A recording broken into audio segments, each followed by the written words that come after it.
Buongiorno, benvenuti alla TG Sicilia, le principali notizie. Solidarietà della Sicilia per la flottiglia diretta a Gaza fermata in mare dagli israeliani. 22 imbarcazioni intercettate, 50 sequestrate, 400 persone dichiarate in arresto dalla Marina di Tel Aviv. Da Palermo a Catania, presidi nel pomeriggio al grido di restare umani. A Santa Croce Camerina, nel Ragusano, un'azienda di ortoimballaggi distrutta in poche ore da un violento incendio scoppiato nella notte. A Catania, bloccata dalla Guardia di Finanza, una boutique del falso di lusso in vendita su Instagram. Denunciate 2 persone a San Cristoforo. Attualità politica all'indomani del rimpasto in giunta regionale, prima grana per il neoassessore alla salute Caruso.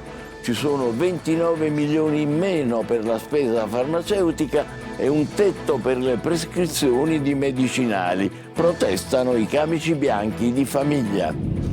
In provincia di Ragusa c'è un bambino epilettico che rischia di restare senza cure. Non si trova il farmaco salvavita di cui ha assoluto bisogno.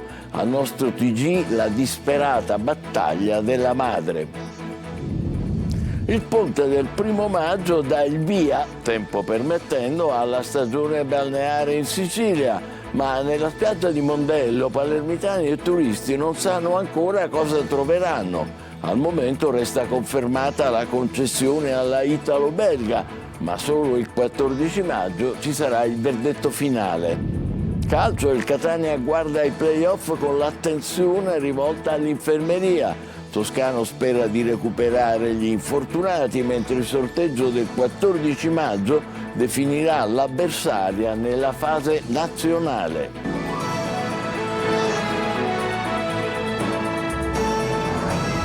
Bentrovati. Dalla Sicilia parte la solidarietà per la flottiglia diretta a Gaza, fermata in mare dagli israeliani tra tensioni e accuse.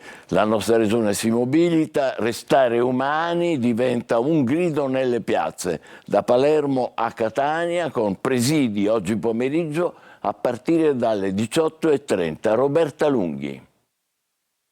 Noi siamo entrati in acque territoriali greche, per cui l'intercetto e il rapimento di questa nave sarebbe ancora più clamoroso di prima. Tutto questo prima che le comunicazioni si interrompessero e prima che scene già viste 7 mesi fa si ripetessero sotto gli occhi del mondo. C'è apprensione anche in Sicilia per le sorti della missione umanitaria a Gaza della Global Sumud Flottiglia, partita da Augusta, vele spiegate, il 26 aprile e che nella notte è stata abbordata in acque greche direzione Creta, a 960 km da Gaza.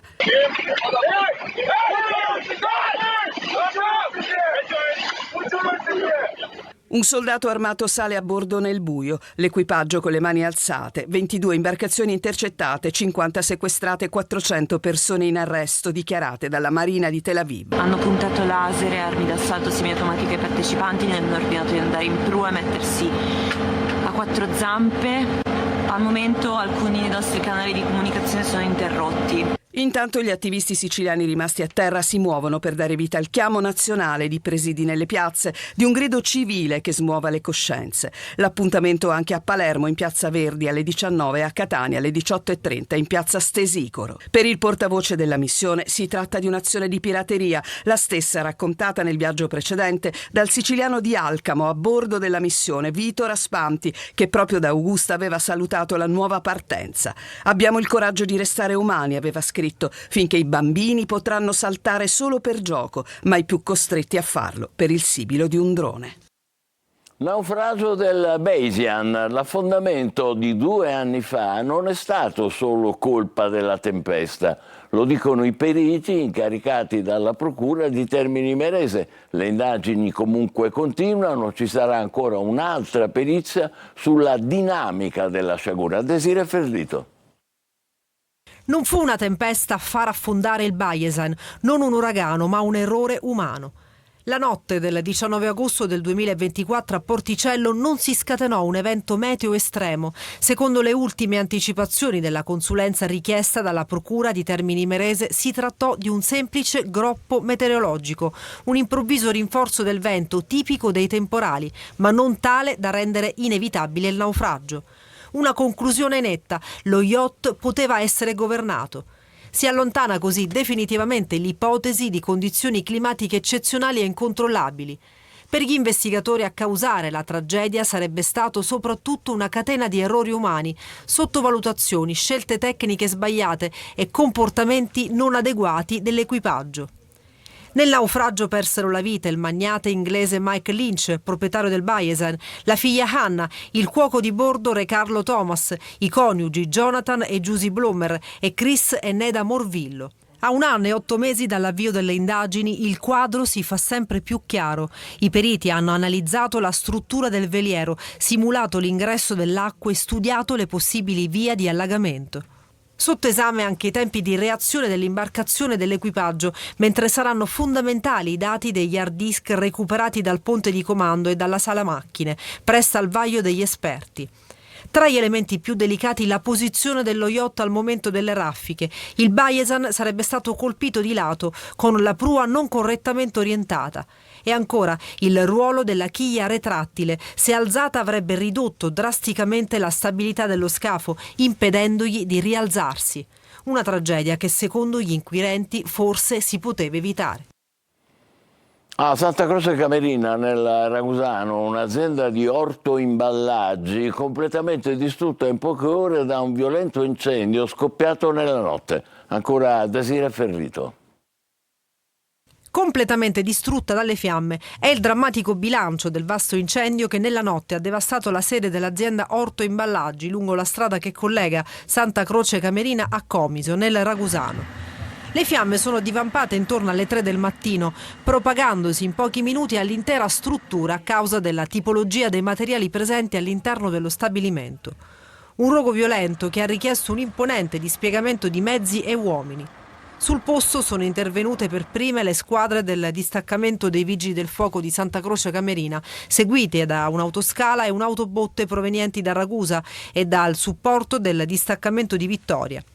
In totale impegnati circa 20 operatori con 7 mezzi che hanno lavorato per ore per contenere le fiamme e mettere in sicurezza l'area.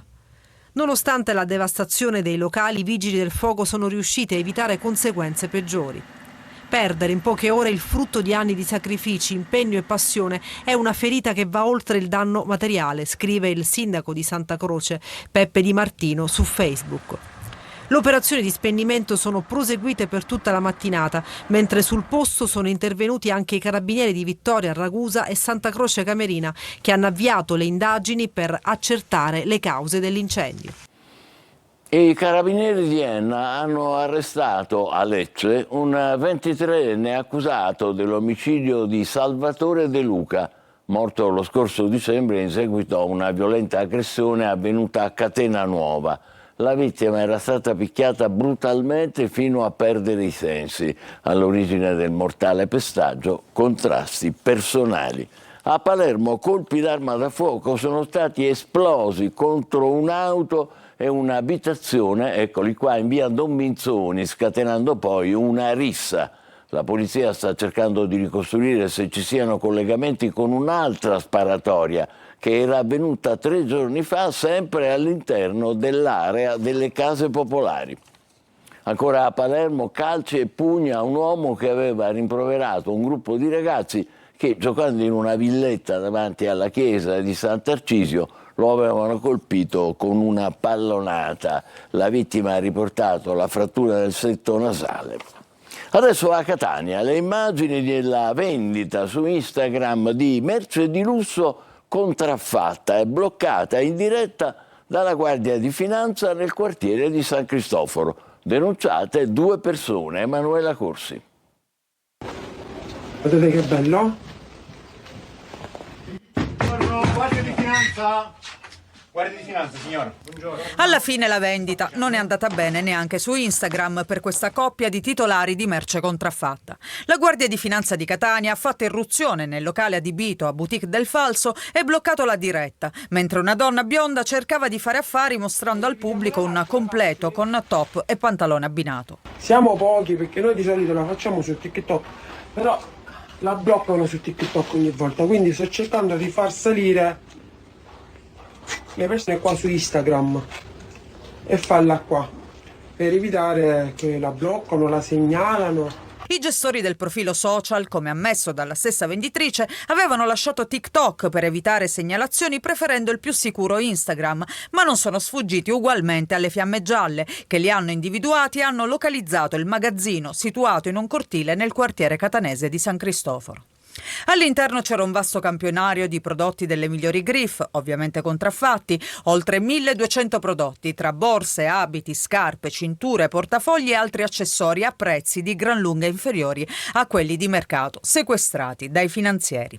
Gli articoli presentavano caratteristiche molto simili agli originali, materiali curati, etichette, confezioni e perfino QR code stampati sulle scatole, nel tentativo di rendere più credibile la provenienza e l'originalità dei prodotti. In alcuni casi era presente anche una garanzia del venditore. I due titolari della boutique del falso online sono stati denunciati per ricettazione e introduzione nello Stato e commercio di prodotti con segni falsi. Attualità politica regionale, all'indomani del rimpasto in giunta, primi guai per il neoassessore alla salute Caruso. Ci sono 29 milioni in meno per la spesa farmaceutica e c'è pure un tetto per le prescrizioni di farmaci, tetto che scatena immediata la protesta dei medici di famiglia. E sul fronte politico, fragoroso silenzio di Fratelli d'Italia e Democrazia Cristiana. Manlio Viola. Giureranno mercoledì prossimo 6 maggio alle 15 in avvio di seduta all'Ars i 3 nuovi assessori nominati ieri sera dal presidente della regione Renato Schifani, che ha così completato con un vero e proprio blitz il rimpasto di governo. Di fatto la DC è rientrata con un solo assessore, Nuccia Albano, che è tornata sulla poltrona che aveva lasciato il 10 novembre scorso. Spazio anche per il Movimento per l'Autonomia, che piazza Elisa Ingala alla funzione pubblica, mentre la sorpresa ha riguardato Marcello Caruso, fino alla scorsa settimana segretario regionale di Forza Italia, sostituito da un commissario scelto da Roma, Nino Minardo, e ora premiato con l'assessorato regionale alla sanità al posto del tecnico Daniela Faraoni, che esce di scena. Tutti positivi, con qualche sorpresa, i commenti delle forze di maggioranza, ma si nota subito il silenzio assoluto di Fratelli d'Italia, che pure mantiene l'assessore Elvira Amata in giunta nonostante il rinvio a giudizio, e il silenzio anche della Democrazia Cristiana nonostante il ritorno al governo, segnale di una spaccatura interna al partito tutt'altro che sanata. Attaccano le opposizioni, dalla Vardera al PD Barbagallo, passando per i 5 Stelle, che parlano di una mossa che cambia tutto per non cambiare niente. Intanto arriva subito la prima grana per il neoassessore alla salute Caruso. Infatti si ritrova con un buco da 29 milioni sulle prescrizioni sanitarie ed un conseguente taglio automatico contro il quale protestano i medici di famiglia. Farmaco salvavita introvabile in tutta la provincia di Ragusa e non solo. La battaglia, sentirete tra poco, di una madre per il suo bambino epilettico. Veronica Barbarino. In provincia di Ragusa, nel 2026, c'è un bambino di 3 anni che rischia di restare senza cura, non per una diagnosi senza soluzione, ma per l'assenza di un medicinale essenziale. È la storia di Mario, nome di fantasia, e della battaglia quotidiana della sua famiglia. Da 2 anni il mio bambino soffre di crisi epilettica, lui è un farmaco resistente causate da un tumore cerebrale. Lo scorso febbraio è stato sottoposto a un intervento che è durato 10 ore all'ospedale Casilini di Genova, ma nonostante l'operazione il controllo delle crisi è molto fondamentale. Da tempo stiamo riscontrando enormi problemi a reperire il suo farmaco salvavita, che è il Tegretol sciroppo. Del farmaco in sciroppo, non sostituibile e difficile da spedire perché non può subire sbalzi di temperatura, grazie a una staffetta organizzata dal Comitato Civico Articolo 32, in tutta la provincia oggi sono state trovate 2 bottigliette, ma il problema permane. Vorrei capire come può essere, come un farmaco così importante, non riuscire a reperirlo. E vorrei che fosse fatta chiarezza per me e per tante mamme che soffrono con l'incubo che domani il bambino non può fare la terapia e con una crisi possa andare all'altro mondo. Senza questo farmaco il piccolo Mario rischia gravi crisi. Necessita quindi una continuità terapeutica e come lui tanti altri affetti dalla stessa patologia. Altre notizie: il ponte del 1° maggio apre, tempo permettendo, la stagione balneare, ma a Palermo regna sovrana l'incertezza sulla spiaggia di Mondello. Manlio Viola.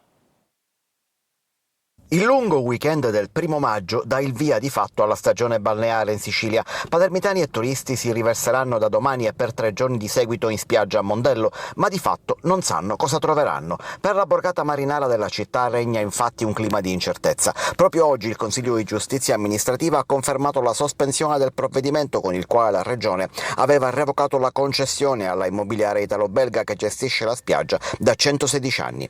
Il presidente Ermanno Di Francesco ha respinto al mittente l'irrituale richiesta dell'Avvocatura dello Stato, confermando la decisione già presa. Ma non tutto è ancora scelto. Per conoscere il futuro bisognerà attendere 2 settimane. Il prossimo 14 maggio, infatti, la giustizia amministrativa si pronuncerà nel merito e dunque stilerà una sentenza in base alla quale sapremo se la spiaggia tornerà alla italo-belga o se si potrà sbloccare il bando per assegnare 13 lotti a nuovi gestori. I tempi comunque sono troppo stretti per salvare la stagione in caso di sblocco del bando. Nel frattempo scatta domani il piano straordinario del Comune di Palermo per il mese di maggio. Dopo oltre un secolo, infatti, l'amministrazione torna a una gestione che non ha mai fatto prima. Nuove boe, segnaletica in spiaggia, servizio straordinario di polizia e pattuglie di municipale per l'ordine pubblico, attendendo di capire cosa accadrà da giugno. Ponte sullo Stretto, votata la fiducia sul nuovo decreto che blinda l'opera. Dopo il passaggio alla Camera si potrà nuovamente procedere. Francesco Triolo. Il ponte sullo Stretto riavvia le procedure finite in stand-by dopo il no della Corte dei Conti alla registrazione della delibera CIPES dell'agosto del 2025. Il provvedimento è stato approvato ieri in Senato con il governo che ha fatto ricorso alla fiducia, registrando 95 voti favorevoli, 54 contrari e un'astensione. Si è così voluto blindare il testo di un decreto fortemente contestato dalle opposizioni, con il fucile puntato soprattutto sull'articolo 1, quello che è interamente dedicato alle vicende del ponte. È stata sottolineata l'importanza delle norme che mettono un punto fermo sull'iter, con l'obiettivo di recepire i rilievi mossi dai giudici contabili, di delineare una roadmap che arrivi alla fase realizzativa con l'avvio dei primi cantieri propedeutici, ovviamente dopo il nuovo esame da parte della Corte dei Conti. Con questo decreto, ha detto il senatore di Fratelli d'Italia Gianni Rosa, il governo sostiene con convinzione che le opere pubbliche che devono essere realizzate, nella consapevolezza che il ponte sullo Stretto, ha continuato, costituisce un'infrastruttura strategica di interesse nazionale, uno strumento di crescita economica, di potenziamento della connettività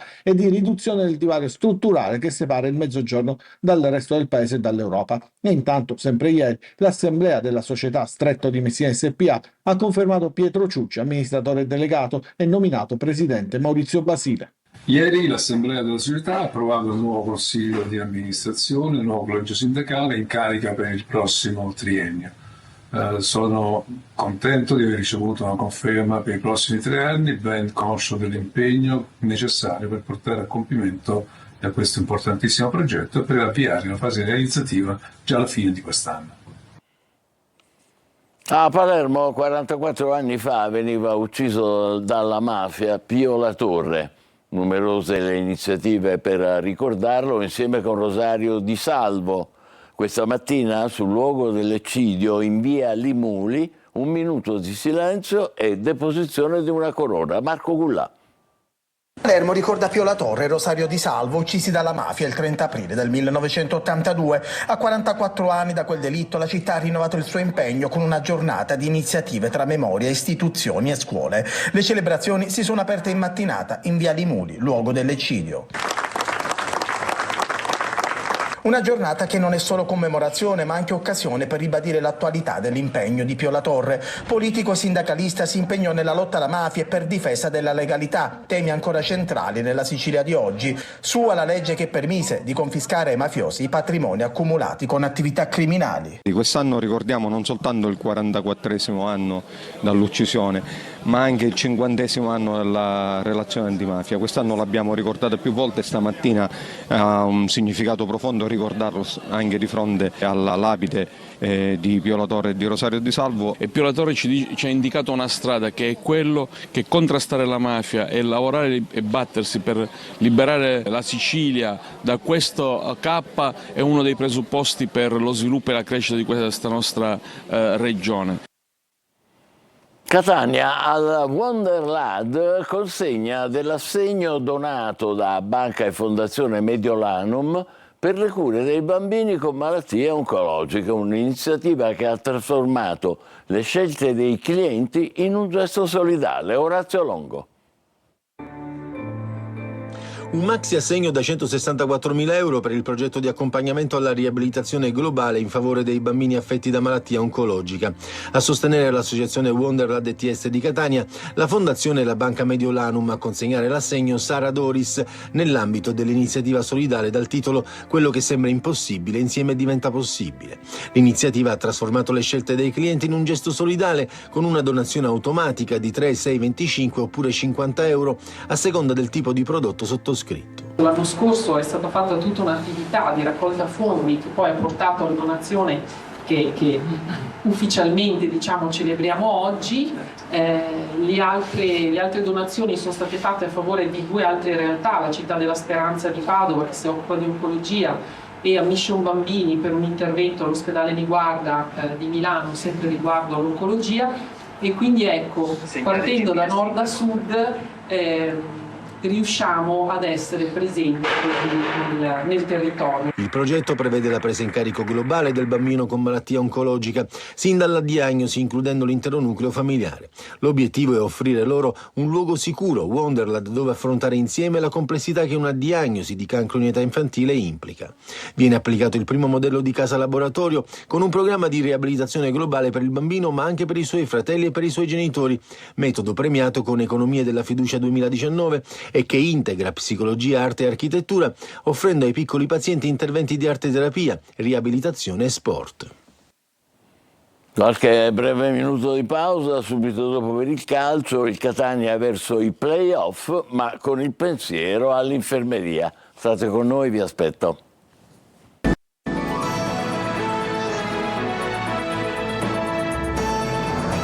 Il Catania lavora in sede prima della partenza per il ritiro di Veronello. L'obiettivo del tecnico Mimmo Toscano è quello di recuperare più giocatori possibile e migliorare la condizione fisica di chi oggi è indietro. Francesco Triolo.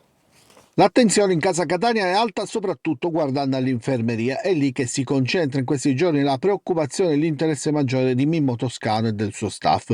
Le 3 settimane di preparazione prima dell'esordio nei playoff serviranno a perfezionare le condizioni di forma della squadra, in particolare di elementi come Cicerelli, che è tornato a fine marzo dopo una lunga assenza e deve recuperare il ritmo, ma anche degli infortunati. Se Donnarumma e Miceli non preoccupano più di tanto, sono stati tenuti ai box a Caravaggio contro l'Atalanta solo in via precauzionale. Il pensiero va soprattutto a Casasola, che dovrebbe rientrare nella sfida di ritorno dei quarti di finale.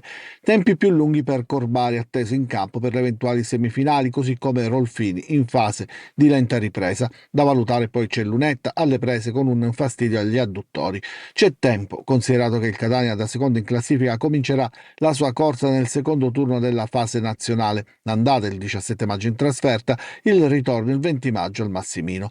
L'avversario è da individuare tramite sorteggio. Da testa di serie la formazione di Toscano non potrà affrontare le seconde classificate degli altri gironi, Brescia ed Ascoli, nella migliore terza, il Ravenna se supererà il primo turno, in alternativa Salernitana e Renate. Per staccare il pass per le semifinali basteranno 2 pareggi o una vittoria e una sconfitta con uguale differenza reti. Il sorteggio si terrà il 14 maggio, ovvero il giorno dopo la conclusione del primo turno della fase nazionale, quando il Catania conoscerà il suo avversario. Non solo, in quell'occasione verrà delineato il tabellone delle Final Four con semifinali e finali, dove non ci saranno più teste di serie.